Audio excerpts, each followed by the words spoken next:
You know, can a joke actually be a weapon? Can laughing, can that be an act of rebellion? Well, we're about to explore that exact idea. And it's all thanks to this incredible story from Lazaro Drozda's book, Two Jews in Trouble. And look, the premise is it's as simple as it is absolutely stunning. It's the story of two Polish comedians, Shimon Dzigan and Israel Schumacher, who basically stared right into the abyss of World War II and decided to fight back. But not with guns, with punchlines. I mean, this quote right here, it's their entire philosophy in a nutshell. For them, laughter wasn't just, some kind of entertainment. No, it was a moral obligation, a really profound act of defiance. And to really get how, we've got to meet the man who's right at the heart of this story. All right, so our guide through all this is Shimon Dzigan. Just try to picture him for a second. He's standing there on an empty stage, this man with the soul of a clown, and he's about to weave together all the threads of his life for us. And what a life. A story of tragedy, of memory, and just defiant comedy. So Dzigan makes this really powerful point. He says that, for him, Jewish humor isn't born from joy at all. It comes from the complete opposite. It's a weapon that's literally forged in suffering. He even said his audience came to him for a truth that was so painful, the only way it could be spoken out loud was through a joke. And this idea, it wasn't just his. It was a lesson he got from his grandmother, and it basically becomes the central pillar of his entire existence. It's this core belief that allows him to find the absurd in the truly horrific, and somehow, the comedy right in the middle of tragedy. But Dzigan wasn't a solo act, not at all. His story is completely tied to his partner Israel Schumacher. And together, wow, they formed one of the most brilliant comedic duos of their time. And just look at their dynamic here. I mean, they were complete and total opposites.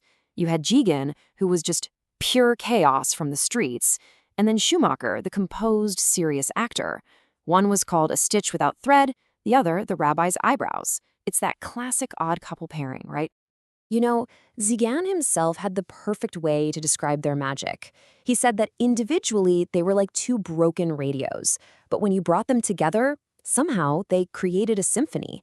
And it was this totally unlikely harmony that just captivated audiences all across Poland. So as the 1930s start to unfold, all of their comedy is happening against this backdrop of, rising terror. And the book does an amazing job of capturing that constant life-or-death debate that was just consuming Jewish communities all over Poland. And this brings us to their ultimate act of defiance. Because as Nazism starts casting its shadow over Europe, Dzigan and Schumacher didn't just tell jokes anymore. No, they weaponized absurdity itself. Okay, so the book describes one of their most surreal routines. Picture this. Dzigan is at a psychoanalyst, and he's talking about this nightmare where the Nazis forbid Jews from dreaming. The absolute genius of this sketch is how they satirize the whole attempt to rationalize something that's completely irrational.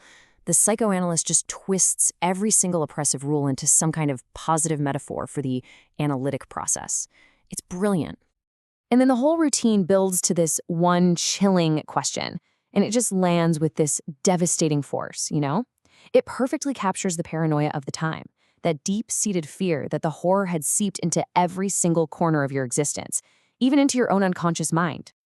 And if you thought that was audacious, believe me, it gets even crazier.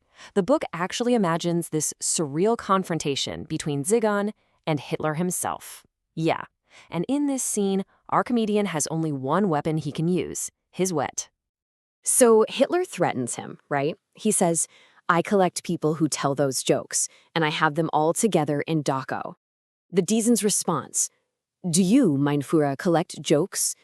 It's just incredible. Even with that terrifying threat hanging in the air, Dzigan completely flips the power dynamic. He just refuses to be a victim, and he turns the whole interrogation into a masterclass in dark comedy. Okay, so after miraculously surviving the war, the duo makes their way to the brand new state of Israel.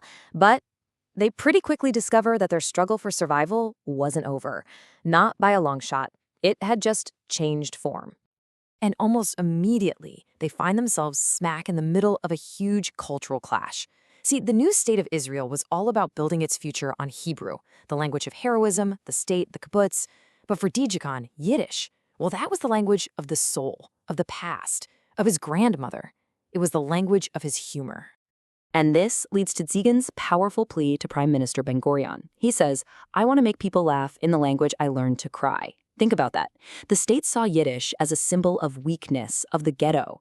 But Dzigan, he saw their attempt to suppress it as a cultural pogrom, a whole new kind of persecution happening in the very land that was supposed to be a safe haven.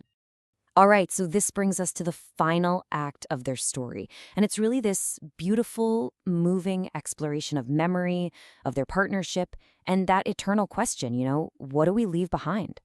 And in this incredibly moving, imagined reunion after they've both passed away, the two partners find each other again.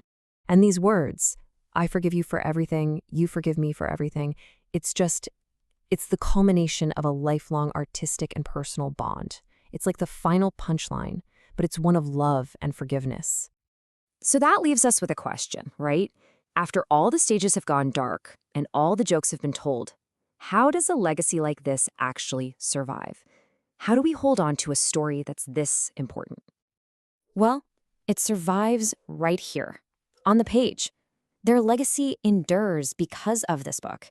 It's the thing that captures their voices, their pain, and their defiant laughter. And it allows it all to echo for new generations. In a way, their story has become a kind of torch for us to carry. Look, we have barely even scratched the surface of this extraordinary story.